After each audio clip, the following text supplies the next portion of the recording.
The person who gets the life-changing opportunity you've been working toward for a year will get it in a 5-minute conversation, and they might be less qualified than you are. This idea feels fundamentally unfair, a violation of the unspoken rule that effort should equal reward. And yet, the people who operate this way see it as the only logical path, a simple, efficient system of trust. Where do you stand? By the end of this, the line between strategic networking and a rigged game gets very blurry. Let's start with the argument for pure merit.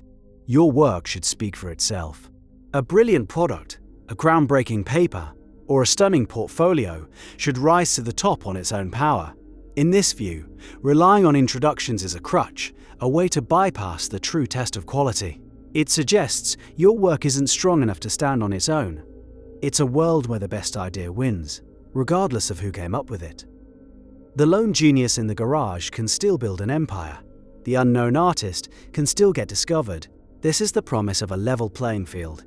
It's a world built on proof. Show your work, the results will follow. The hours you pour in, the skills you master, the sacrifices you make.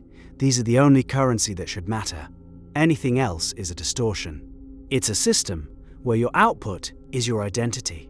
That sounds convincing. But this worldview has a massive blind spot.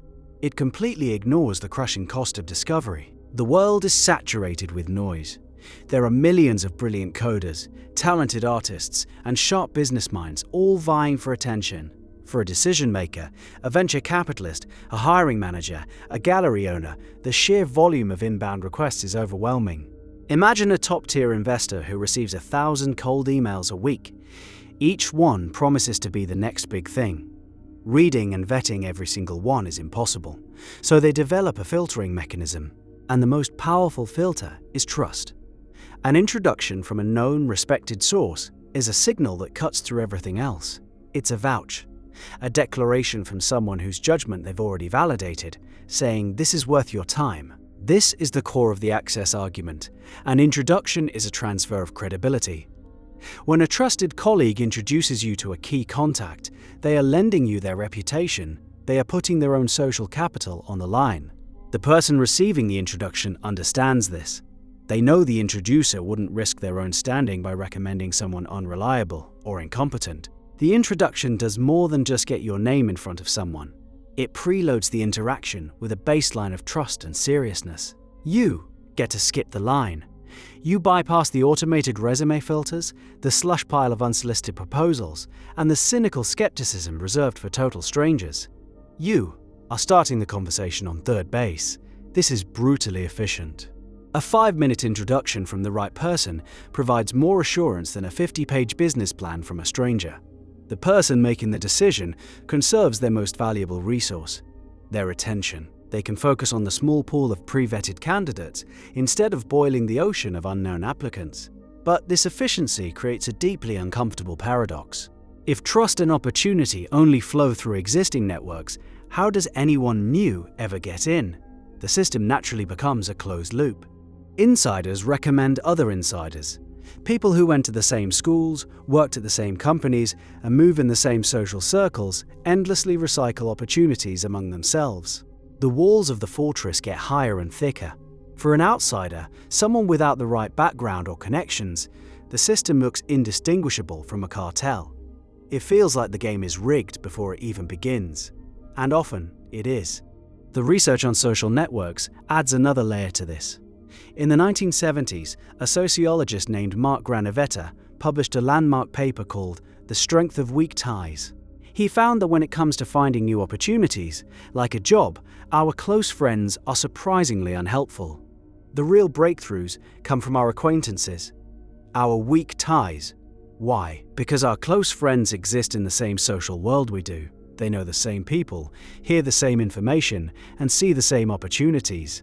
Their network is our network. Weak ties, however, are bridges to entirely different worlds. That former colleague you haven't spoken to in 3 years, that person you met once at a conference, they are embedded in networks you have no access to, filled with information and opportunities you would never encounter otherwise. One phone call to a weak tie can open up an entire universe of possibilities that was previously invisible. So the system isn't just about who you know, it's about the architecture of your network. It's about maintaining those bridges to other worlds. A strong network is one that is diverse, spanning different industries, geographies, and social strata. This sounds like a strategy anyone can learn, but it also reveals a more subtle truth about why that single introduction can be so valuable. The introduction isn't just a transaction, it's the culmination of a history. The person making that introduction has a long-standing relationship with both parties. They have built up years of trust with the person they're making the introduction to, and they have observed you, the person being introduced, long enough to feel confident in your abilities. That introduction is the tip of an iceberg of accumulated social proof. This reframes the entire debate. That year of work you did in isolation wasn't wasted. It was the prerequisite. It was you building the evidence. The 1,000th line of code, the 100th draft of the proposal, the nights spent mastering your craft when no one was watching. That work is what makes you introable. It's what gives a potential introducer the confidence to put their name next to yours. Without that year of work, the introduction would be hollow. It might get you in the door, but you'd be exposed as incompetent within minutes. The work is the ammunition. The introduction is the delivery system. You need both. The tragedy is when someone has the ammunition, but no delivery system. Or a delivery system with no ammunition.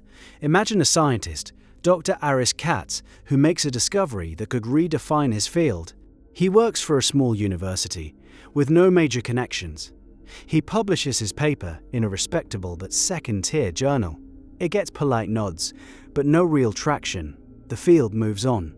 2 years later, a different team at a world-famous institution, led by a Nobel laureate, independently makes a similar discovery. The laureate mentions it in a keynote speech. Within a week, it's the biggest story in the discipline. The ideas are nearly identical. The work of the first scientist was just as valid.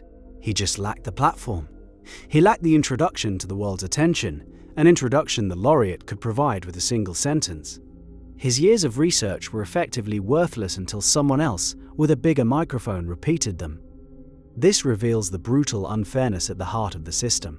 The value of your work is often a function of the platform you have to announce it, and platforms are rarely built on merit alone.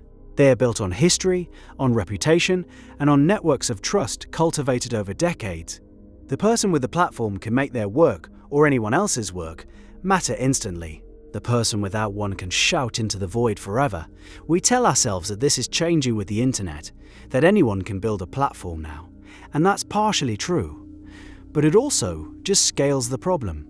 Instead of competing with a few dozen rivals, you're competing with millions. The noise is louder than ever. And in a world of infinite noise, the trusted signal of a personal introduction becomes even more valuable. It's the one thing that can't be faked. It's a costly human signal in a world of cheap digital noise. So we're left with two truths. The first is that your personal excellence, the quality of your work done in private, is the foundation of everything. It's the price of entry to the game. It is what makes you worthy of an opportunity. The second, more uncomfortable truth is that the opportunity itself often lives inside a conversation you haven't been invited to. It is held in trust by a network that may or may not know you exist. The year of work builds your value. The 5-minute introduction unlocks it. It's a key for a door you might have spent that whole year trying to break down. So here is the question. You're hiring for a critical role on your team. You have 2 candidates. Candidate A has a perfect resume. Their portfolio is a masterpiece. Their references check out with glowing if generic praise.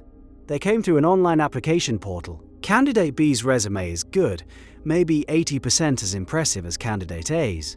But they come with a personal, enthusiastic email of introduction from the single most competent and trustworthy person you have ever worked with. The email says, "I've seen this person work under pressure. They are the real deal. You need to talk to them." Who gets your first call? Who gets the benefit of the doubt? And what does your answer say about the game we are all truly playing?